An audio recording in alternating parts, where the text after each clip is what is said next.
All right, welcome to episode 31 of the PoddyC. This time I've got the episode number right. Last time, Frank he didn't change the channels, so that's his fault, man. That's his fault. That's not my fault. This week we don't have GroWl. We're sorry about it. I know everybody loved him. Yeah, he was a big fan. Big fans of GroWl in the comments. Wait, by the way, Dratnos, before you go any further, do you think that this is going to be happening after a monologue from you from something you're going to have to add later to the beginning of this thing? No, because I'm going to remember to do the thing that I have to do, which is shout out the Patreon, shout out all the new patrons. You guys have been great. Really, thanks for all the support. We're happy you guys have been liking the Patreon, and we're going to keep pumping some content buzzing for that. Yeah. So yeah, we're filming something right after this, I think, for that. Yeah, that's right. Yeah, but GroWl was an absolute rock star. I think like most of the top comments were like, GroWl is so good. GroWl gives different perspective. GroWl, he stole the man of the people crown that Dratnos usually wears. Yeah. Usually. So I mean, publicly, I'm gonna say we'll have him on the podcast again soon, but I'm gonna behind the scenes do everything in my power to not let him get anywhere near you guys again, because you love him more than me, and I'm like Homelander from the boys, where that I can't live with that. That eats me up inside. All of us are in a way fake superhero. Exactly. You're not a real superhero. You're Homelander. That's right. All of us in a way are like Homelander. No, very relatable guy. Yeah. I mean, who's the one drinking the milk though? Oh, all right. What a great start. Let's go. All right. So I think the thing we have to talk about at the top is the AFFIXES thing is like the biggest news. I was asked this on stream earlier, and somebody asked me what's my favorite, the thing I'm most excited about, More Within, and this AFFIXES change has become that thing for me. Yeah. This is like the coolest thing they've ever done to M+ since they made M+ 8 years ago. It's just incredible. There's some nuances to it, but if you guys didn't read, or you get maybe your news from this podcast or some other sources, they basically, for people who do high Mythic Plus, which if you're one of those people, there's a very high chance you already know this, but AFFIXES are basically gone for high keys, and there's no difference from week to week. There's no push week. It is a push year, as the good JB tweet for that. Now you can always do that every week, and for people who do keys up to the level that you get portals, and then 2 after that, so most players, that there will be AFFIXES that I guess rotate weekly, but there's only one, and they're not like any other AFFIXES you've ever had. They're like Kiss Curse AFFIXES. They did kind of both things people were asking for in a way, right? Like they gave some people no AFFIXES, and they gave other people AFFIXES that are probably mostly going to help them, right? Or make the game more fun. Like when we were playing it, like having that haste, was it 20% haste for like half the key? Like that felt really good. That's a lot of the reason why people like Corruption, right? Was you got a lot more of those stats that make your class more fun to play. So it's the biggest swing ever. It's crazy to think it was just 2 days ago. It wasn't even like a beta build. It was just like hey, so we heard your all's complaints. We're gonna change this now. Crazy. Yeah, I'm excited. I mean, this is like the biggest thing for me for the longest time, because like I've been asking for this. Like I've been wanting them to talk about M+, and particularly about like higher M+ and people who really care about M+. And I remember in the Q&As where I specifically asked them about like what are their plans for AFFIXES in War Within, or if they have anything lined up, and they told me specifically no, but after seeing all this, like I am very excited and appreciative. Yeah, I think it's just, I don't know. It seems really, really cool. How impressive is it as well that they chefed up these AFFIXES, like this entire change in what seems to be just like 2 weeks from when they decided they wanted to. It was less than 2 weeks, right? It was like, because we talked about this before, where it was like, okay, there's obviously they said in the alpha, hey, we're not really planning on doing a lot on AFFIXES, and then it seems like they kind of cooked this up since then. And then really those changes, I mean, that felt like a direct result of, remember how we asked our pod listeners last week how many times have you guys heard what these reactions from a content creator listening to these notes, or like reacting to these notes, right? Like you probably watched 5 YouTube videos and maybe we were the 6th one, right? It feels like Blizzard did that too. Like I feel like almost all of the main pain points were directly addressed after that announcement. It's just one of the very similar to the Covenant restrictions being lifted in Shadowlands, where it feels like a moment where, okay, Blizzard listened. Clearly, like they were like, okay, we're not getting it. We need to listen to this, because they totally changed tune, right? They changed complete tune from where they were last week. Yeah, I mean, AFFIXES got Dorky. Oh, I was just gonna say it. A lot of the points that GroWl addressed last week were pretty much looked at from, and we kind of just like looked over it and I was like, all right, so maybe people who want variety don't necessarily enjoy these affixes as much, because there was one particular part that like stood out to me in the interview where they said players were excited for these affixes from week to week, and I was just thinking to myself, like, bro, there's no way they think that players actually get excited for like when Sanguine or Bolstering or Raging comes up. Like, there's no way players are out here just like, wow, I'm so excited this week, man. We get to do Sanguine. Oh, that sounds so fun. But like the fact that like they actually addressed that issue and just completely scrapped whatever the hell they had, and came up with this, which has been so much more fun to play with, by the way. Yeah, which is also like what everyone's been asking for a while. I wanted to stop you there because that reminded me of something. Speaking of YouTube comments from last week, I think we might have said something close to this, but I don't think we ever implied it. There was a couple of comments that were like, it's crazy that Dratnos and Max think that people who do lower keys like affixes or look forward to these affixes or like are excited about affixes. And I just want to say, I don't think either of us ever said that. What did we say? I didn't actually rewatch this back, so it's possible that I said something like a badly worded, but I'm pretty sure what happened was we were like reading out Blizzard's explanation, then GroWl, Man of the People, came in and was like, nobody actually likes those low keys, those affixes and low keys, which, obviously like maybe. I think that's had this probably talk true. with GroWl for quite a while after that post. Like after that whole interview post, GroWl was like looking over on stream and I was talking to him about it, and yeah. I think the most generous thing I've ever said about Sanguine and Bolstering is, if Blizzard isn't just lying or wrong, they're either reading too much into participation data and correlating that with like what's actually fun, or the section of the player base that is enjoying those in low keys isn't the same low key players that come and talk and cheat in streams ever. Like maybe there's just some section of the player base that we never talk to, and somehow they like Sanguine and Bolstering because there is no way. Because I've never heard it. in those buildings where those people are playing or something. I don't know. Something's affected the way their brains work, and somehow they like Sanguine and Bolstering. But God damn, you can put it like that, Channel. We've never heard an anecdote ever of someone from any part of any community being like, you know what? I'm gonna take the other side of the coin here. I actually think Bolstering is cool, and here's why. It just doesn't. Sanguine is the closest to maybe having like Sanguine is one where there is sometimes some fun in the skill of managing Sanguine, but man, it's so punishing when you don't is the problem. Like Dratnos, you get a lot of hate for that, but I agree with you. I think Sanguine, like if you had the same correct way to play against it, and then just if you screwed it up, it was like 10% as punishing as it is right now. I don't think that would have been that bad of an affix. It was just like so bad if you screwed it up, and sometimes you just didn't have counterplay as well. Sometimes you had a mob that was unCCable bathing in that. I think there's some other stipulations to this though, and I'm interested to hear how you all think this is going to interact, because I actually had a talk with JB on my stream the other day. I just like randomly called him when this came out, and he had a few takes about it that I thought were wild and all kind of, which I guess isn't too out there. I mean, he has a lot of wild opinions, but I just want to hear your all thoughts on them. So specifically, like Dorki, like you do a ton of high keys. When the game is removing affixes from you, when you get to the 12 and now affixes, the bargains or whatever from the Shadow Lady, those things are gone. Now they added something else to keys.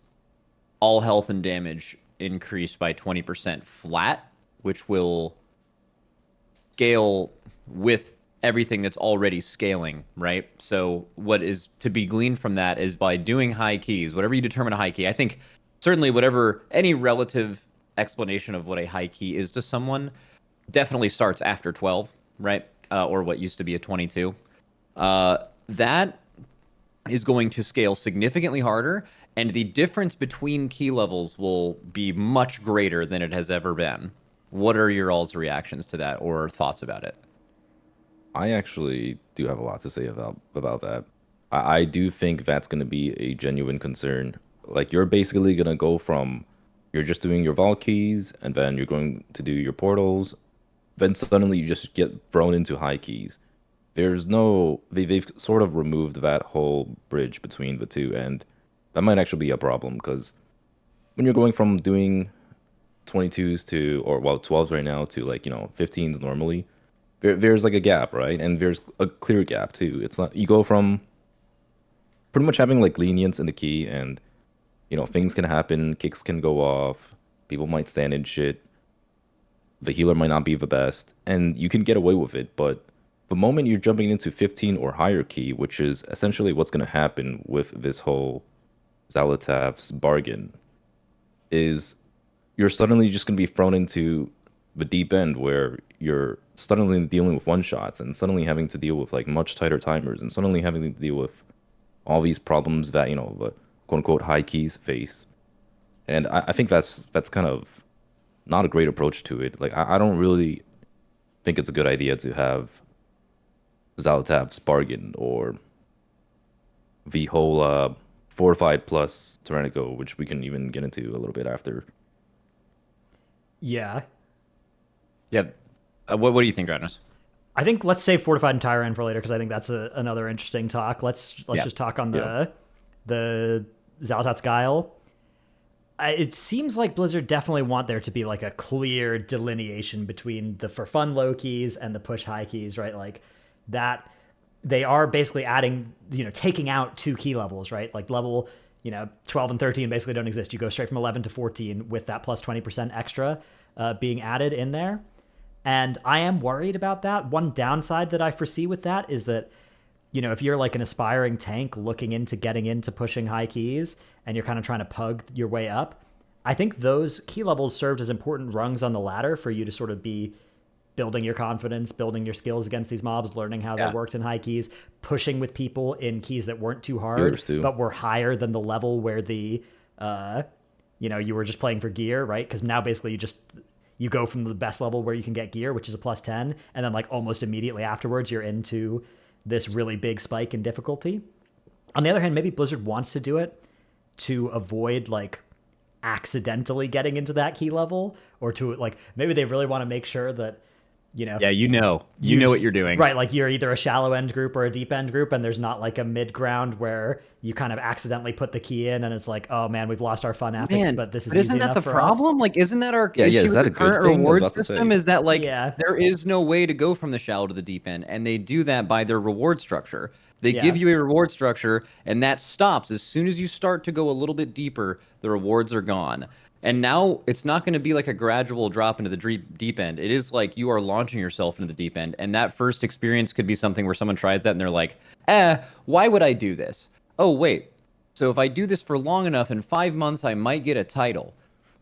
If I'm the top 0.1%. That is not enough to get people to want to try and do this, right? Like there has to be something there to get players to do it. And I think the first thing that comes to my mind is you said it's called Zalatath's Guile? Is that Zalatath's Guile replaces Zalatath's Bargain. So does Zalatath's Guile need to exist for those other things to go away? I don't think so. I think they could just take away Zalatath's Bargain. Like it could just come. Zalatath's Guile could just be there and be like, it negates Zalatath's Bargain. Like it's the 20% thing could certainly go away. I don't really understand. I don't think it needs to exist. 20% thing. Yeah, I think that's something they might go back on. JB had a very interesting take to this. And again, he might have just been like kind of cooking, but he was saying there won't be as many meta problems with keys scaling this insane. And the reason why is he said, let's talk theoretically. Let's say because of this new scaling, an 18 is possible and a 19 is impossible for every class in the game. Like a 19 is enough of a jump where it's like, no way, right? What he says is that won't affect the meta as much because like the jump between key levels isn't as small. You kind of always want to push the same comp. He's saying that every class in the game will probably be viable for a 18, right? But no classes will be viable for a 19. So it's like you might see more people in the groups and stuff like that. I kind of pushed against that because I think really you could draw the line exactly that way. But what happens if it's like Okay, but a 19 is possible, but only for this comp, right? Like how comps have kind of worked forever. And it would just be like you feel like you're an entire key level down. I just thought that was kind of a weird way to look at it. I don't think the 20% thing from the Guile actually affects the difference between keys at any level except for the 11 and the 12 thing, right? Like the difference between a 13 and a 14 is still just 10% of the 12 or of the 13, right? Like it's still. I was thinking it was multiplicative. So yeah, I think it is additive with So every key level goes up by 10% mob health and damage, and at 12, you're going to get a flat 20%. I don't know if that is additive to that, or if that is now a scaling multiplier that every other 10% multiplicatively scales off of. Okay, my understanding is that all of the total stuff of the 10%, it is like exponential scaling, so they are correct. Like they do scale off of each other, right? But then I think the flat 20% is separated from that. I don't think that interacts exponentially. I think it's just always going to multiply. Check out this at the end. chart too. Okay, we got a chart. That's good. Frank will put this in the. What does this chart say? In the thing. Is this supposed to be for new key level scaling? Yeah. Okay. Is this included with the new thing? Oh, Xal'atath's Guile over there. Okay. So that is kind of. So it's still 10% more than the last key level. So in a sense, I guess you're correct that the gap between, say, a 13 and a 14 is larger than it would have been before, because a 13 is basically what a 15 would have been before, and the gap between a 15 and a 16 is larger than the gap between a 13 and a 14. Like the you're reaching a part of the curve where the steps are bigger, faster. Yeah, correct. Yeah, okay. Yeah, that's what I meant. The only thing I don't know is it counting both Fort Tyran and Xal'atath's Guile, because I'm not too sure how to interpret this exactly. I assume yes, because those both will be active in every key with Xal'atath's Guile, and so it wouldn't make much sense to make a graph without that being true, but I'm not sure. If Frank puts this sheet on the podcast on YouTube for context, I wonder how many people watching this will be as confused as I have been and looked while looking at this sheet for the past minute. There's just it does have Fort and Tyran active. Look, you can see the trash HP and trash dam are different over in the Xal'atath's Guile side. Those would be the same if there wasn't Fort. Yeah. Yes. Yeah. Good. I noticed that as well. Yeah. See? Yep. Indeed. Yeah. All right. Indeed. Speaking of Fort and Tyran being active at the same time, what is I heard a lot of dooming about this, like every week's Tyran week, but I feel like this is I'm dooming. You're dooming? Okay. So basically, for those who don't know, the difference between both Fort and Tyran being active and neither Fort and Tyran being active is two things. First, it's like kind of a couple key levels of extra difficulty, right? Because like there's more health and damage on all the mobs. And secondly, it means that trash is going to be a little bit more lethal. It's going to have a little bit more damage relative to its health. And bosses are going to be a little bit more durable. They're going to have a little bit more health relative to their damage. So you're going to get like slightly longer boss fights, slightly one-shottier trash than if neither Fortified and Tyran were active and you just went up extra key levels to compensate. Advocating for longer dungeon bosses would be similar to saying that you enjoy 14 to 18 minute long end bosses with multiple extra phases instead of ones that have like dungeon bosses are just too basic to be longer than like 3 or 4 minutes, and anytime they're that long is bad. Trash. So I mean, God, yeah. Historically speaking, the way Blizzard has tuned bosses is they're hard as fuck on Fortified. So normally that would mean that like on Tyrannical, the bosses are a little bit over the top. And I don't know why this is exactly, because like I've noticed this in almost every expansion. Tyrannical keys trash is like a complete joke for the most part. Like there'll be some parts where it's gonna be tough, but for the most part, trash is like super easy. And on Fortified, bosses are still hard as fuck. I don't really understand their approach to it. Like it feels like they want bosses to feel like bosses no matter what. That's why I don't like this whole Fort and Tyran. Like I would much rather baseline Fortified everything. Or if they want to, they could just like increase the HP on trash and decrease the HP on bosses. You could there's got to be like some type of middle ground. You could also just not have the Tyran Fortified thing exist past the Xal'atath's Guile. Xal'atath's Guile is the great equalizer, right? Like you're choosing to remove these other things to give you Xal'atath's Guile. Well, you could also remove Fort and Tyran, right? Because Not There's no, not not entirely, because I do think keeping fortified is good. Like I think trash having more HP is a ideal. I agree necessity. with you. Well, I've always been an advocate for this, but the reason why I don't think they can do that is because you talked about before with Mythic Plus, they kept talking about how they feel like they're trying to get a one size fits all solution for high Mythic Plus and for everyone else who does Mythic Plus, right? And Fortified and Tyran are meant to be that, oh, you are doing a 10, you are getting portals now. That is why you now have both of these affixes. And this is that, like, for, again, we looked at the number, like high 90% of people who do Mythic Plus, that are people who get the portals and stop, right? And it doesn't seem like they're adding anything else. We talked about that they probably should, but like that Tyran Fortified combination is there. So they would have to, like, remove it for High Mythic Plus specifically, because I think they very intentionally want it to exist for like the portal getters.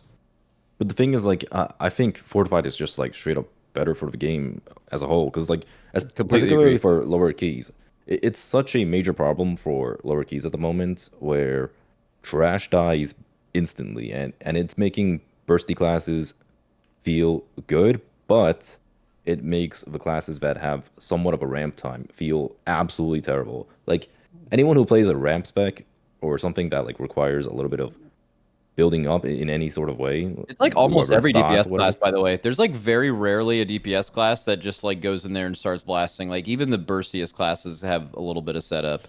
Yeah, but I It mean, feels bad. they definitely feel much better, because like if you're playing like say like Red Paladin or Havoc Demon Hunter, like yeah, you're probably gonna be wasting your wings, or you're gonna be like wasting Yeah. a lot of your meta, but you still manage to it's front load better most of than your some damage, and you specs. can, It Yeah. yeah, like sure. Okay. whereas if Well, you're playing a fire mage, it's the worst shit ever. Like if anyone you who are, has tried playing a fire mage or boomy or like shadow priest in lower keys, they're always wondering like, how the hell do I do damage? Like I'm watching all these streamers and they're doing so much damage and they're playing all these like OP specs, but like when I play it, it's like I'm doing a Dude, fucking quarter of the red paladin's damage. It's like why? Og Evoker and your Breath of Eons is never popping. Ooh, whew, that's bad. That's not good. Yeah, I it's think not good. what I meant by that is I think every DPS knows the feeling of the key is too low, Yes. and I'm not Yep. having fun doing damage because either like I just pop my cooldown and everything's already dead, and now my cooldown is wasted, or I can't do damage in time. Like everyone knows what that feeling is, and that feeling is bad. And Fortified helps not have that feeling happen because it just adds health to trash, which everyone likes, and it doesn't add health to bosses, which everyone universally dislikes. So I would agree with that, but I still think they would have to add something for. I think they very deliberately want Tyran and Fort like both to be active for those portal people. But I wonder what. How do you feel, Dorky, as far as for the longest time in Mythic Plus now you've had score for 2 different weeks, right? You have your Fort week Ooh, where you're getting score. You have yeah. Tyran week where you're getting score. Now there's 1 week forever, no alternating. Is that how do you feel about that? Okay, here's gonna be a really hot take incoming, okay? Get ready. So I'm prepared. I actually think not for push weeks are a good thing. I enjoy push weeks. I know a lot of people are like, that's crazy. I just want to be able to play whenever I want, which I get it, right? Like I also feel that way, and a large reason why I've felt that way in the past was because the bad affixes felt dog shit, and they were just unfun to play. It's like like of course I'd want to play every week and just be able to just like hop on and mess around, even if I'm not playing with my main group. Like say I'm just like doing keys with Tetos and I'm just playing my Blood DK. I want to have fun, right? It doesn't have to be a push week. But what I like a lot about push weeks is it feels like an event. It feels like a community event where it's like, all right, from July 4th to the 11th or whatever, it's gonna be Yeah, it's push hype. week. It's gonna be yeah, it's hype. Yeah, like everyone's playing. Like the LFG is popping and the streams are popping and The everyone wants community to knows it's play. happening. It's Yeah. Yeah, almost like it's exciting as hell. a really bad analogy would be like the Race World First doesn't happen like right when this raid comes out. It's like the Race World First is just kind of happening for 6 months. It would make all of it significantly less interesting, right? But like I actually we brought this up when talking with JB, and I said that like if there's anything that is something that the community doesn't like about this, it is that like push weeks is something like you didn't really look forward to and you thought was bad. And again, like you said, I think a big part of it was it's like it's just about how bad the bad weeks felt, wasn't that you felt like you couldn't play all the time kind of thing. But it's like kind of like how you look at an ARPG, right? Dratnos plays a ton of ARPGs. Been playing a ton of Diablo recently. Huge PoE guy. And ARPGs are not something you usually want to play all day, every day for an entire year. You actually is something where you like go really, really hard at them, and then you like take that break, and you're like, but then like when the new season comes out, you're like, oh man, could I play a weekend, a week, 2 weeks, 3 weeks of this game? I'm gonna take time off, and I'm gonna like, but like you need the time away from it to appreciate the time and like really be ready to go at it again. You can't do it all the time. I feel That's like exactly how this feels. what push weeks potentially did on accident was they gave you that time away from pushing, so you really looked forward for that week. But like if every week is that week, it doesn't. Maybe you'll feel like you're done with the season sooner, or you don't have something to look forward to. It's like an event. It's like something dropping, you know, like when you get that 1 week where everyone's gonna go hard. I totally get what you're saying, but I also don't even know if that's the case. That's just something I brought up with him. That, like, we're gonna have to see that play out. It's just like a fear. It's weird as well because like you think about games like League or whatever that are always on, and it's sort of like, oh, there's a new season, new people come in and try it. With push keys though, it's kind of the end of the season that's the best to push because that's when you've got all the gear. So it's gonna create a strange like when do you actually push type thing, and that may remove some of the natural like, okay, maybe there's not push weeks, but at least we're all playing at the start of the season, and then it falls off like in ARPGs, right? That is now in WoW is competing against the let's play at the end of the season when we have gear thing.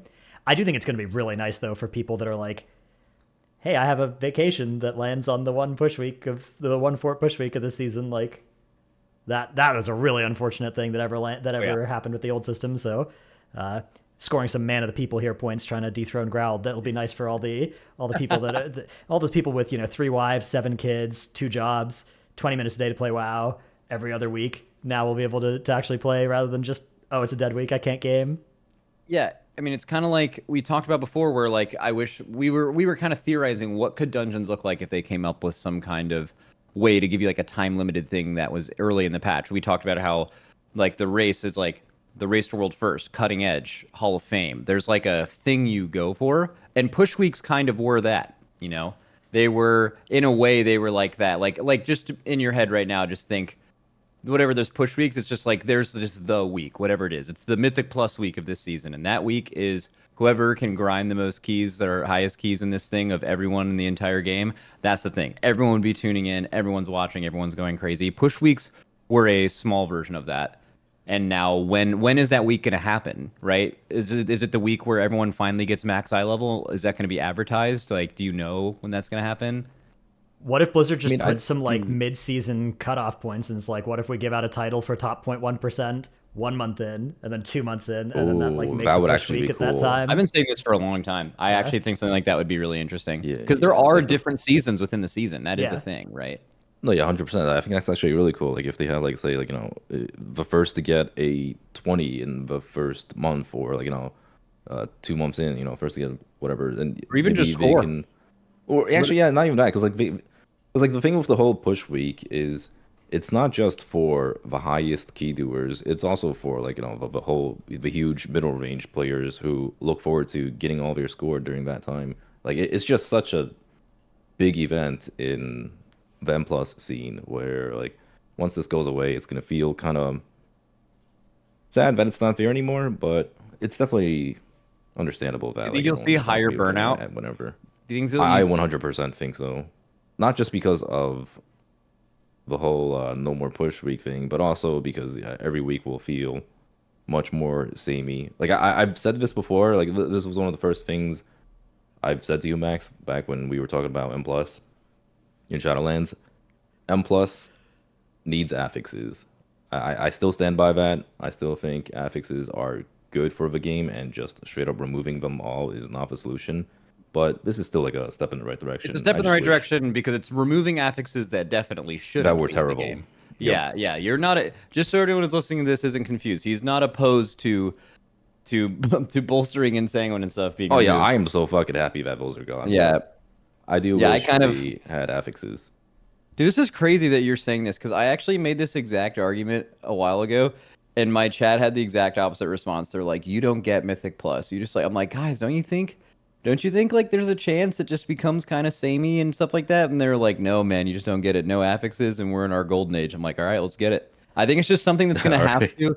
It's just gonna have to go wrong people just have to see it before they. I mean, will know. if the way this plays out is that all the high key pushers are like, man, those Xal'atath's bargain affixes are so cool. I wish those were in our keys. I feel like that's a problem Blizzard would be happy to have. They can fix that so easily, right? Like that. Oh, yeah. That's something where like if the high key players are clamoring to get affixes back now that it's and they're just like, hey, the problem wasn't we hate affixes, it's we hate all the bad affixes you used to have in the game, and now Right, you have good 100%. ones. Like that. That means people, this will be a 1 season long phenomenon. Yeah, no affixes was only one of the potential. Again, gamers usually not very good with coming up with solutions, but good at identifying problems. It's like something just wasn't right. Like we're using these same affixes. You've kind of nerfed them a lot, but still, like the closer they get to 0, whatever. One of the solutions was like, well, what if we didn't have affixes? Okay, well, maybe it was let's do kiss curse affixes. That's clearly what the Xal'atath's bargain is trying to, or is not bargain. No, they are bargains. Yeah. Xal'atath's bargains are trying to do. Let's see that maybe, those are fun. Oh, wait, it turns out doing an 11 is just more fun than a 12 because in a 12 you lose this fun thing. I mean, you can think of that, right? Like imagine the best seasonal affix you've ever done, right? Like encrypted.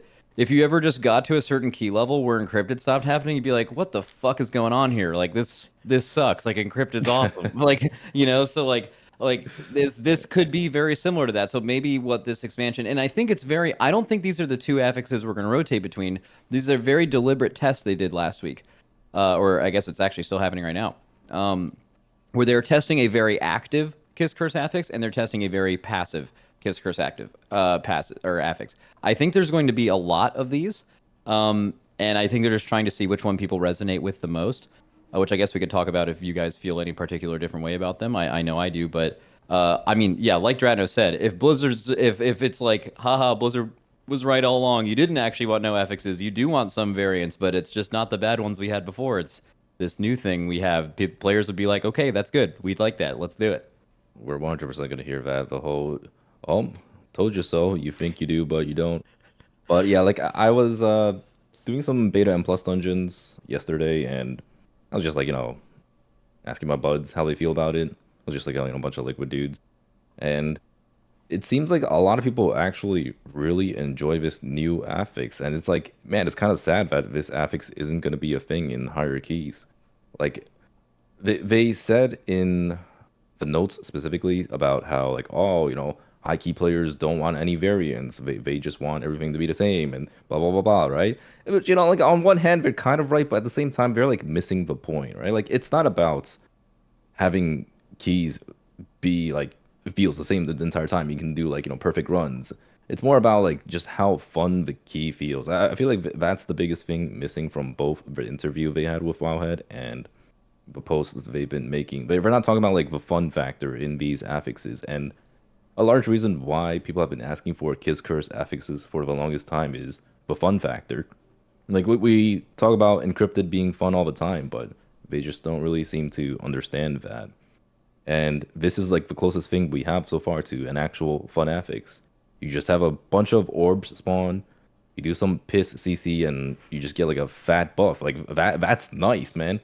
If they made it super punishing, right? If they made it like, I mean, you can only do like single target stops on them, and you can only interrupt them, and if you do like all these like cringe things that makes it super punishing, then it's not so fun. But like the fact that it's mostly rewarding to do the affix makes it so much more fun. And that's like one of the nitpicks I had with Thundering and Prideful, because like those were two affixes where I felt were really close to hitting the mark, but they failed because the punishment for those affixes were just far too large. Oh yeah, I'm actually going to kind of pivot this a little bit, but still keep it in the same lane. Something else a lot of us have noticed is there is a lot going on in the dungeons in the War Within, and I think a bit of friction that's existed between the community and developers in Mythic Plus for a while is it's felt like we're at this war of like the amount of things going on and the amount of ways to deal with it, and like kind of how that's increased over time. Affixes have always been like an annoying thing that's happened on the outside of that, but I wonder if they will double down on dungeon difficulty now that there's no longer a balance between how much are you focusing on the affix versus how much you're focusing on the dungeon. It could now just be we can actually make dungeons that have a lot more going on and are maybe harder, and maybe the player base would appreciate that, because I mean, You know, actually, it's so weird because people will make the argument of like, I just want to pull a bunch of mobs that don't do anything and just mass AoE them. And it's like, that's another you think you do it, you don't. You want to do that like once a dungeon. You want to do that once every other dungeon. If literally every pull was pulling things that didn't do anything and you just AoE'd them, you would get so bored. It would be nothing, right? So it's like it's about finding the balance of that. Like, and where do you guys think that is currently on beta? And do you think that like the increased mechanical complexity of these dungeons in the War Within, if that maybe is something that is more approachable now because you won't be dealing with affixes at the same time? So I think Dratnos actually made a really good point last week, and I've always felt this way about how dungeons are meant to allow players to have that freedom and flexibility of how much complexity you want in the dungeon. And something with the more modern dungeons is they fail to have player freedom. Players are just, for the most part, playing the same packs, regardless of key level or like like who you're playing with, or you're pugging or playing in an organized group. No, I mean obviously it's not like entirely the same. Like obviously someone who's doing the highest key is gonna be doing some crazy pull, whereas like a pug will be doing some one pull at a time W route. But the freedom is like so much more restrictive. When you were making that point, Dranos, about like how Underrot, for example, like Underrot's like one of the best examples of like how you can decide the complexity of your group's pulls. You can have like maybe like two lashers, one kick each. You can have a maggot. You can have a blood swarmer, and at that point you've filled maybe like 80% of your group's capacity. But if you try to like push it, if you try to add an extra blood swarmer, or if you try to add like two extra lashers, then suddenly you're like going above 100% capacity, and you've sort of gone like above what the complexity should have been. But with Dragonflight dungeons, like you look at a no crit pack, for example, like you went to a no crit pack, all right, you're doing the same shit regardless of a +5 key, or if you're pushing like some of the highest keys, like you're still gonna be doing the exact same trash pack, right? You're just doing that Storm Speaker pack where there's that one guy that requires 3 kicks on a rotation, and then there's the Mm. one Tempest guy that you have to stop, and then there's the two Arc Blades that do a Tank Buster that also like bounces around, and then there's also the Tone Exploding. So there's like so much going on for a small pull, and there's no freedom in how you play it. It should just be allowed where, like, all right, if some group just wants to pull one singular dude that does a rotational kick, then sure, you should be allowed to do that. Or if you want to pull like one dude who has a rotational kick that you're able to call kicks on, but there's also like all these other shits happening. Like there's like a bunch of stops, and there's like a tank buster, and there's like healing going on. That should be on the player to decide. Yeah. Yeah. Whoever said that last week, agree. Really smart. Really good point. Yeah, really smart guy, by the way. Hopefully, I hope there's time for them to chill out with the War Within dungeons a little bit before they actually go live still. Do you think that they need to be chilled out even with no affixes and hierarchies? I think so. I think still a little bit. Yeah. Like I think the lack There's a lot of going on. affix overlap is helps, but I do think those, like, I feel like right now, if you ask me what key do you want to do, I'm answering Necrotic Wake not close with the current lineup. And Yeah, and that's crazy, and it has Yeah. little to do with dungeon design. It's more just like, yes, I actually would like to be transported back to expansions in average mechanical complexity of trash packs. That's basically what you're asking for. yeah, I don't know if that's Yeah, it your should be like feeling as well. Yeah. it should be of a complexity where like if you have a good group, an organized group, they could just like walk into a pack and everyone can just have their assignments and they can figure it out. It shouldn't just be like, all right, everyone's got to be on Discord and you've got to have like a shot caller that's calling everything. And like obviously if you're doing the very highest level and if you're trying to like push the limits, that's gonna be the case. But that now's not the time for that. Not in these types of lower keys or even like high keys that are pugged. Yeah. Dude, you know what I wish we could give to all people at all key levels, or I guess you can. Wait, is this about to be like a random, like, these are some nice little, like, some tech you can do in your dungeons? Dude, that macro, it's not an add-on or anything. That macro where it just marks something as your world marker and then also sets it as your focus is like a godsend. Like if every single group that ever just did Mythic Plus, you just had this thing for yourself and you just always marked the thing that you're kicking with zero communication whatsoever, no add-ons necessary, It is an absolute banger. It's some Dorky DI linked me tech. that. Yeah, I mean that's. I mean every good top team does this. But like you just like mouse over a little nameplate going into a pack, and you just mark that as your kick. It can't be overwritten by auto markers, and then everyone knows that if the next thing, it's yours. Fucking auto markers, man. Dude, Val was such a big thing back in the days. I think it was like from like BFA to Yeah. Shadowlands, I want to say. Is like People still when use auto markers, by the way, yeah, they all the absolutely still time. do. Yeah, I still get questions about them too. Like sometimes people are like, "Hey, auto like, do you markers have are an updated pretty not auto good. marker?"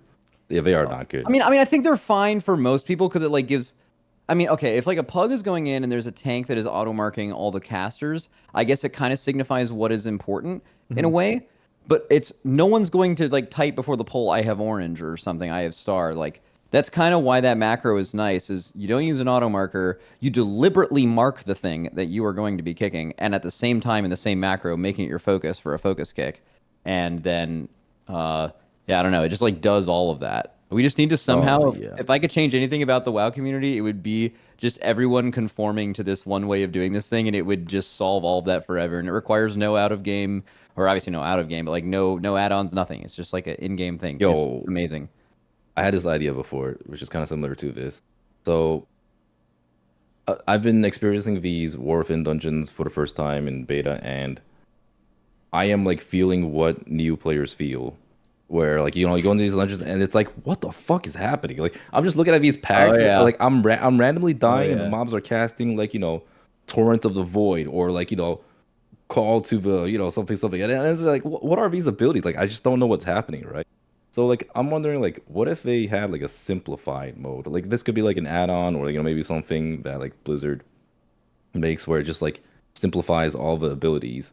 Because like one thing that I like about Uldaman, the dungeon in Dragonflight, is all the abilities are like super clear what it does. Like you have the guys that cast Cleave, right? Oh wow, I wonder what Cleave does. Like probably don't stand in front of the tank. There's Chain Lightning, right? Like what does Chain Lightning do? Like it probably jumps off of the target that it's casting on. Mm. And there are like a lot of abilities. So like I wonder if there's a way to have like a simplified mode where like every single ability just gets named volley or cleave or like bolts or like omega def fear must kick.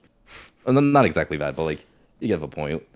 And Yeah. Yeah. I this could be like an option for like players who want it. It could just be like an add-on or Yeah, whatever. I don't simple know. mode. I want to see simple mode. I think that would just again, it's just one of those things where like they will ask themselves the first question, does this fit the theme of what we're trying to convey with this dungeon? They'll say no. They don't want it to say Chain Lightning. They want it to say Xalatath's fucking Dark Beam or whatever the fuck. It has to be Yep.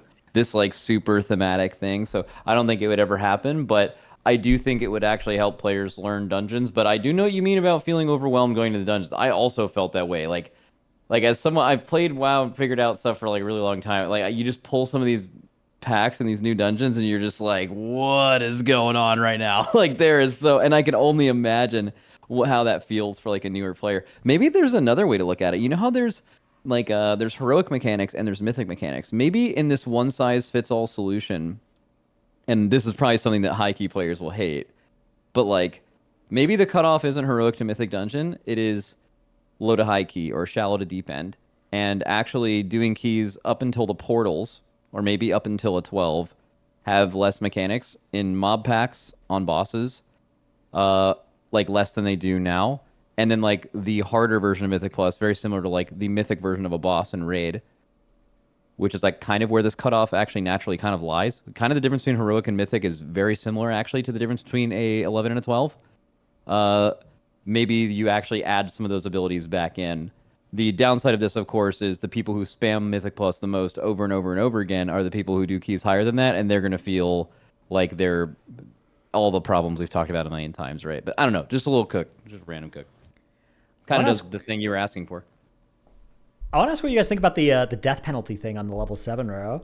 Yeah, Oh, I completely forgot about that. going from 5 to Yeah. 15 seconds per death. What, Dorky, you got Well, a take on that? Yeah, Dorky's got to have one.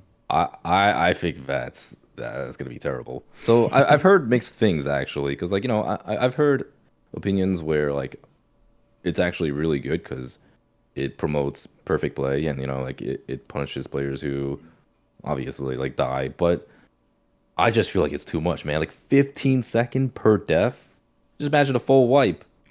holy hell, you're losing so much time. Dude, MDI would be hilarious. Dude, MDI, talk about like, if a that'd be team fun. wipes now, it's like, it's actually turbo over. Like, completely over. Yeah, it's too snowbally. That's the problem. I would rather they have that affix be -2 minute on the timer, like just like a flat -2 minute on timers. That way, like it it tones down on the whole scaling issue we're having. Because like right now in War Within, at least, like obviously they haven't like fully tuned the dungeon and all, but I feel like we're going into the same territory that Dragonflight's in at the moment, where we're just running into like one shots and people are not worried about the timer or like timing the key. They're just dying. And hell, like I've been doing TGP. I was in time trials last week. That's why I was in on podcast. And we saw the Ruby life pools. Like, have you guys seen the timers on the Ruby life pools? People have been timing that shit with like 3.5 minutes, which is like easily enough for a 22. But the problem is like trying to live a 22 is just fucking impossible, especially on tournament realm without tertiaries, which this is also another topic we can talk about later. But god damn, I want the timer to start mattering more. And like during these beta dungeons too, you hear streamers complaining about it all the time. You know, like I'm complaining about it, GroWl's complaining about it, everyone's complaining like why is everything doing so much damage? And you'll hear from chatters like, oh, but obviously you're in heroic gear, streamer, so you just wait until you get full geared. But like they don't see the problem. Like technically we're under geared because mobs are dying in fucking 20 seconds. Like we're killing mobs so quickly where it feels like we're over gearing the content, but we're also getting killed. It's like the key is like way too high, but the key is also way too low if you're a DPS player. Yeah, And we, it just we want the feels mobs terrible. to have more health relative to how much damage they do, which, yeah. It kind of felt like early MOP remix where like you could kill a boss in like 10 seconds, but if you got hit by any mechanic, you got killed by 5 times your health bar. It's just like clearly something is wrong with the balance of how this stuff Yeah. is supposed to work. There's a number that's wrong or missing, and it feels like that makes sense. I just Yeah, like, asked, why does it exist? Like it's the same thing as Xalatath's. God, I forget the name. The 12 thing. The Guile, 20%. yeah. Bargain. The Guile. Oh, Beguile, yeah. Why also increase the death? Is that something that even needs to be changed? Yeah, 5-second death timer. I mean, I suspect they want to like, you know, you're punishing groups that are doing it sloppy, that are having a lot of deaths, that are using death skips, which is that a population we need to punish relative to the people using Shroud or Meld or whatever. I'm not sure, but Do people still death skip actually? When was the Basically last time never. that's been a Death thing? it's skip- not meta in any. Like, I you don't death skip think if death you're stupid enough to skipping- not have night elves or rogues or whatever, and I even then it's bet- not common in any dungeons. I bet they didn't think about death skipping one single moment when they made this change. Yeah, because I think death put it like skipping is that. cool and is already weak enough. Like that's already nerfed enough. Yeah. I don't know. Yeah, I feel like wiping is already super punishing as well. I agree with that, especially with the graveyard situation. Man, have you guys done delves on beta? You know, you do a delve and No. there are Yeah. your graveyards are noted on the map because you walk up to it and there's a little mini summoning stone there with a mini repair bot. And when you get to it, it like starts glowing and like now you know your graveyard is now there. you know your checkpoint. Yeah. It's So you're telling me so delves nice. are better than M+. If they took that from delves and put it in M plus and put one guaranteed like after every boss or like in the middle of super long trash sections as well, I would be willing to trade that for this level 7 affix. I think that would be a fair exchange. I think we've been asking for Actually this agree. for a while. Like it's they do one of two things, right? You need to either have a checkpoint at every boss at like bare minimum, like just full stop, that happens no matter what, or they like to do the really theme-based one, like The Arakara. minecart. Yeah. It's Oh, like the that mine too. cart, or like you get on the bat and it flies you to the thing, and they'll just get wrapped up in how cool and thematic stuff like that is. But it doesn't need to look that pretty. Just like you can make the bat transport you to the ground when you res or something. You can still keep the bat in there. Just every time you kill a boss, the new checkpoint is the boss, or like far enough in the dungeon or something. It would. I like that Yeah. one. Yeah, like in Azure Vault, it's particularly nice because if you wipe, you can always decide like, oh, you know, maybe you want to go to like the first boss or second boss, and it also allows for creativity where like players might do, you know, they'll skip like the second section of the dungeon and then they'll finish a dungeon and then take the teleporter to the second boss area. That was I cool. actually Yeah. really enjoy. I loved that. Yeah, They don't- teleporters are nice. Yeah. Yeah. That was sweet. They don't have enough of that. Agree. What's the worst run back this expansion? What's the worst release this expansion? Like Dragonflight or War Within? Dragonflight. Brackenhide is kind Bracken, of bad. yeah. You die in trying the to think of gauntlet what after else. after the first boss area, and you release at the start of the dungeon. If Yeah. you're working your way, like if you could wipe on or die before Treemouth and you release at the start of the Yeah, dungeon. or you just don't know if you have the checkpoint or not because you have to wait for the guys to like do Yeah. their little RP and So That's right. that to me is so ridiculous that it doesn't seem like there's a system in place to even check for that. It's as if that was never thought about or covered in the design of the dungeon because that's just so egregious, right? no, I think they definitely think about it. It's just their approach is not. So you think the it's on best. purpose that you could? I'm pretty sure it is because like I think I remember.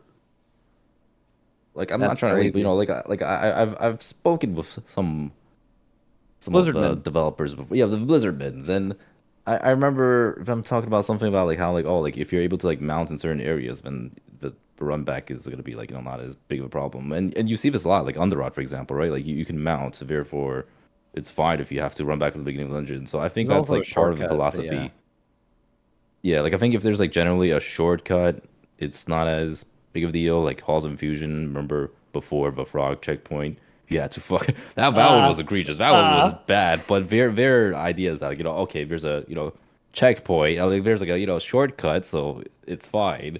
Or if if you're able to mount, then it's fine. But I'm pretty sure they have like some type of design philosophy behind it. I just don't necessarily agree with it. Yeah. All right.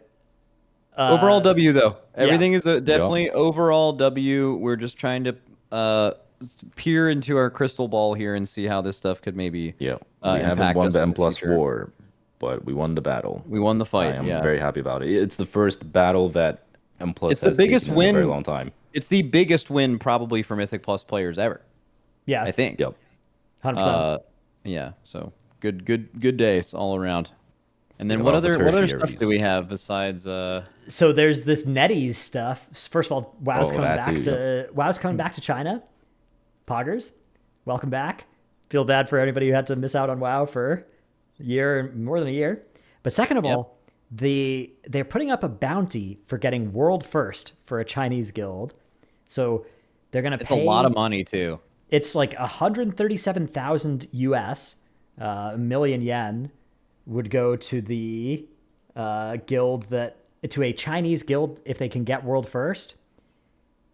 And if it doesn't get claimed, every tier it increases by $27,000, 200,000 yen, until it is claimed. And this is coming from NetEase That's rather than insane. Blizzard directly, but it is, a race to world first prize. Yes, it is, and Blizzard. So let's maybe. I think NetEase might be onto something. So Oh, interesting. yeah, that is actually quite interesting that they would promote something that gives their game that much viewership. All good, but I want to know what the what's the criteria of being a Chinese guild? That's Are you about to become Chinese back? Yeah. Yeah, do we have to do a little transfer situation? Do we have to like how many recruits? Yeah, I don't know exactly what the what you'd have to do to claim this. Let's just hypothetically assume for a moment that you could, by rolling on the Chinese servers, like let's just say that was all you had to do. Let's say there's not other stuff. Is this enough to get you to do that? It's 137,500 US dollars, and you'd have to win, which let's say you do that roughly half the tiers, Liquid and Echo win each. So is that, $70,000 expected value worth doing that? Worth doing what? Like just Rolling on the raiding all day, Chinese every day? servers and raiding over Oh, there rolling on the instead? Chinese Yeah. servers. Oh, for You us, either have to play no. from here or yeah. No, that's Yeah. that's a drop in the bucket of the amount that's being. Yeah, that's very small. So but this like, would be like a God damn, that's very small. how much does this prize pool have to get to before you would try and claim it? I guess. How many tiers are we looking at this thing? okay, going first over? of all, When are you becoming first of all, I Chinese? was mostly kidding. I don't think we could claim it. Yeah, Like, yeah. I think there's probably It's some a This is restrictions. just a hypothetical. Yeah. Like Hypothetically, yeah. what's the number we need before you'd go for it? I don't You know. don't I have to mean, answer. It's just If that yeah. bitch kept getting stacked up, I mean, I guess eventually it would just be like, yo. Yeah. I think If anything, it would be like we'd try to both do it at the same time. Just be like, yo, let's duke it out in China this year. Oh yeah, you and Echo both go. And, Yeah, exactly. Yeah, and that way That'd be somebody's getting crazy. it. Yeah. and then you'd also do like it would be like global release too, because we'd both be starting at the same time if we did Ooh, that. Wait, this could is be this a hype as hell. one-time thing? Hang on. Yeah. Yeah, I guess it's rolling over every tier. I don't know if they'll restart yeah. it if it ever gets claimed, but my suspicion upon reading this is that this is unlikely to get claimed. For yeah, never I know. mean, Yeah. I mean, you never want to disrespect any competition, but like that, I mean, it's never been remotely the close. issue in a very is- But I long mean, time, like, here's the thing though. Like, they might have some random, really good Chinese players called like Maximum or something, and like, you know, like, these oh, Chinese players. there's definitely some gamers over there. It's not. yeah. They might look But like, really the similar issue to isn't Liquid that there players, hasn't too, been an but, org like, that has put $100,000 towards trying to get world first, right? That's Like Skyline has played from like they've gotten all their players into a venue. They've gotten like a tremendous amount of support from splits and stuff. Yep. You know that the expenditure of money hasn't been and the that limiting ended factor. badly. Yeah. I don't know if anyone ever heard about that, but basically the gist of it is they all stayed in this like super fancy Chinese gaming hotel, and their whole bit was like they're going to get Chinese first, and if they didn't, they were going to disband. And they didn't get Chinese first in that raid, and they disbanded on the spot. But it was during COVID, so none of them could leave. So their guild died at a LAN thing, and for 2 months after their guild died and they stopped the raid, they were still there with each other all day, every day. And there was fights. There's like there's a Wowhead post that summarizes the rumors of the stories. thing. It's really good. Frank will post a link to that Wowhead thing. He loves doing dude, that. this is like some PoddyC content, man. Yo, shout out PoddyC. Yeah, dude. Yeah, but no, I mean, there's 10 some years, gamers over there, dude. Like the thing is we've talked about this before, right? The race is just such a team effort of so many people that have done this before and know what they're doing. And you could have you could have a guild right now. Let's just say you had assigned Madden overall player ratings, right? Like Madden football or FIFA or any like sports game you guys have ever played where people are rated 99 over. You could have a full raid team of 99 overall players, which I would argue that no guild actually has this. You could actually have that, and you would get fucking smoked. Like, you would not have a chance in your first raid, right? Like, you could have perfect players, and you would not have a chance. You need so much experience strategizing, and you can only do that by doing it and being in the lead and doing it. So, like, it would take a while, even if they had as good or better gamers than us, right? So, but it's really, I mean, either way, it's really cool. I think this is going to add a lot of buzz around the race. And I really hope they do get a competitive team. By the way, it's the best case scenario for me and us for the whole health of this thing, for more teams to be competitive. So, and just for the love of the game, that would be sweet. So, that would be nice. And also, if anything, it would provide insane content. Like, can you think of like the Chinese guilds that are going to try to like fall over each other over and over again, trying to like create this super team? And I mean, again, that's happened before. That's already that plot has played out. But like now, there's money, that real good money. It's definitely interesting. It's actually a lot for the Chinese players too, as far as I know, because the money goes further. Not not like an absurd multiplier more, but it is. Well, I mean, not just that, because like, you know, we're looking at this from USD, but like I'm pretty sure in like Chinese yuan or whatever, it's like a lot more for them. Because I remember specifically for back when they used to play in the MDI or TGPs, their cup money was actually more money that they would make compared to us winning global finals. Oh wow! Uh, And it's kind of crazy to think about. So Wow. this has got to be a lot of money for them. That's awesome. Yeah. And Blizzard, hey, let's hey, we don't have to get super involved here, but a little prizey-p would go a long way. We would appreciate that. That's not happening. Why not? They do prize pools. You guys are doing it for free for them already. They do prize. Oh, that's a good point. But they do prize pools and stuff. Like, they were giving MDI, when it had such low viewership for so many years, these massive prize pools, and the viewership and the hype that is created by the race is just it craters that. And they don't give us anything. It just exists for them, which is a sweet deal for you, Blizzard. We've been giving you a sweet deal for a long time. It's time for y'all to pay up. You feel me? Yeah, Let's go. otherwise you guys are not going to stream it, right? Yeah, or else us and That's Echo right. us and Echo are just gonna go dark or quit. We're gonna play Terrace Land and we're out of here. They're shaking in their boots, man. That's I think the prize pool is That's a right on the threat. way. Yeah, they're gonna do it for sure. All right, let's move on to our Patreon question this week, which comes from Metal. It says, "Hello, Pod Crew. I'm a tank and officer in a barely not cutting edge guild. 7 out of 8, 8 out of 9, 8 out of 9, the last 3 tiers. We often fall short on getting an end boss kill because we run out of time to prog the boss. We could blame roster issues, but we can't really do anything about that. Our main struggle is having mechanical bosses, or is heavily mechanical bosses, and our damage is never an issue.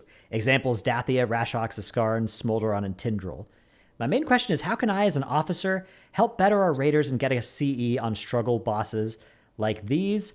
Also, Blizzard L for not letting us prog on an end boss in this Awakened season, I assume with the rotation thing. Yeah, they could never get there, right? Yeah. That's the idea. Yeah. I want to... So they've listed as examples here, Dathia, Rashox, Zaskarn, Smolderon, Tindril. To me, like, Dathia, Zaskarn, like Rashox, Smolderon are... Very difficult mechanical bosses, right? They're pretty different types of like where like Rashox. I guess okay, it's like a question of like, is it personal responsibility or like strategy kind of bosses? Like I guess I have a hard time Rashox diagnosing. is hard. Yeah, I just like from those 5 bosses, Dathia, Rashox, Zaskarn, Smolderon, Tindril being like, I assume those are the problem bosses that they've had. Like if you gave me just Dathia and Zaskarn or just Rashox and Smolderon, I think I'd have an easier time like suggesting places to start looking and like types of things to improve about your roster. But with all 5 of those, I'm not sure I have any good advice for like how to win They're those kind of types personal fights. responsibility fights. I can give the not very nuanced caveman answer. Love it. Okay, what is it? There's he said you can't really do anything about roster problems. That's not quite true. This isn't the caveman part. I'm just trying to throw all those small ones out of the way. Like, you can make your raid every week more enjoyable to be a part of, and people are less likely to churn over time, so you can keep more of your players by... But that's not something you can just, like, flip on a switch and do. It's just, like, in general, it's not... I'm just saying, like, when people churn, that is something that every guild deals with, but not at the same rate. Some guilds, by just being kind of better, not at the game, but better to be around, can keep players for longer. So there's not quite nothing you can do about that, but that's not really the point of this note. Sometimes you get to a boss with your skill level as a guild where it's just and this is probably also has to do with a roster boss, because people probably want to stop logging in for a boss that you are clearly not good enough to do, right? With a certain amount of time, you could do all these bosses, but not clearly so far in the time that Blizzard has given you to do these bosses within a certain time frame, right? For at least how much you raid. So sometimes what happens to guilds is they beat their head trying to go against a certain boss, or they're like, man, we can't quite get over this hump. Well, the hump is those bosses are actually just harder than the ones before it. And it has nothing to do with like, oh, well, we do really good damage. Doing really good damage, people can just choose to focus more on damage than they do to focus on mechanical stuff. And really, when bosses don't require as much mechanical play from you, those players still succeed and you kill those bosses fast. But bosses that require more mechanical skill require players that are not normally mechanic minded to hard focus on that for it to even be possible. Their damage will fall off. You'll stop meeting checks. It's just the overall difficulty of the boss has jumped. And that will make players that are not used to that or haven't progressed through that, are not experienced or are not as good, whatever, are just going to have struggle with it. So a lot of guilds beat themselves up thinking about why I can't do this. And sometimes it is with the current group of people you have, which can always change, and you can always get better too, no matter how long you've played. Sometimes the boss is just a little bit too big for you. That's the caveman answer with no nuance, is maybe you've just reached the boss. You've gotten to the bosses that are... I mean, they killed Tindril, right? I mean, that's the thing. Yeah, you kill Tindril, you have really hard. If you went from not killing Sarkareth to successfully killing Tindril, you killed a harder boss. This tier than last. It just took more time. It depends on when it was nerfed, because wasn't Tindril kind of by the end it was very nerfed, yeah, more than Sark. Yeah, so more than Fyrak too. Like Fyrak, I still think. Yeah. Because the thing is, like Dathia and Rashox, like you run into those at their pre-nerfed state much earlier than you would run into Tindril in its nerfed state, if that makes any sense. Yeah, Dathia's like really Daffy is hard, a tough actually. one. Yeah. Dathia's a that one's a really tough one. hard fight. Yeah, so Good, yeah. from my experience, because like I play in these guilds a lot more than you guys, and Hmm. what I've noticed is that like I would imagine what's happening with metal here is they don't rate as much. I'm just guessing they're probably gonna be like a 9 day or not 9 day, 9 hours a week or maybe 12 hours a week possibly. But for these types of guilds, if assuming they're rating that many hours, the best thing they can possibly do is preparing ahead of time and just like having a much better prep. One of the things that like the officers or the raid leaders or whoever in my guilds have done really well at is they have like a really good plan before going into the fights. So they would like watch a lot of videos, like kill videos, maybe kill videos from guilds that are closer to them, and just like have things planned out way more ahead of time, and like go over this in like Discord, guild Discord or whatever. Just like make sure like make sure everyone's like got good prep time before actually pulling the bosses, because that saves a lot of the progression time, and it seems like they're just running out of progression time. Yeah, I guess another kind of not particularly necessarily useful advice. I don't know if this diagnosis applies to your guild specifically, but one thing that I see a lot when I'm watching guilds compared to like how I problem solve these things and how I would have it in my guild is sometimes you have these wipes where you wipe to a mechanic and it's like not something that usually happens. You're not really sure why it happened. You get an explanation for it and you're like, okay, that's probably not going to happen again. Like it's kind of requires a somewhat rare set of circumstances. Let's just pull again, whatever. That was probably a fluke. I think that you can develop a laziness with that and apply that much more often than you should. Like there can be wipes that happen on like circumstances That's that a come good up maybe point. 20% of pulls that will wipe you, that people just become complacent and are like, okay, yeah, I guess if this person gets this mechanic, we're going to wipe, like whatever, they'll just pull again. It doesn't always happen. I think particularly early on in progression, making the extra effort to like systematic, like asking this question, you'll hear Max ask this question a lot. Like when you watch him raid lead, what can we do to have that never happen again? And then if you don't, you need to have somebody come up with a satisfying answer to that question.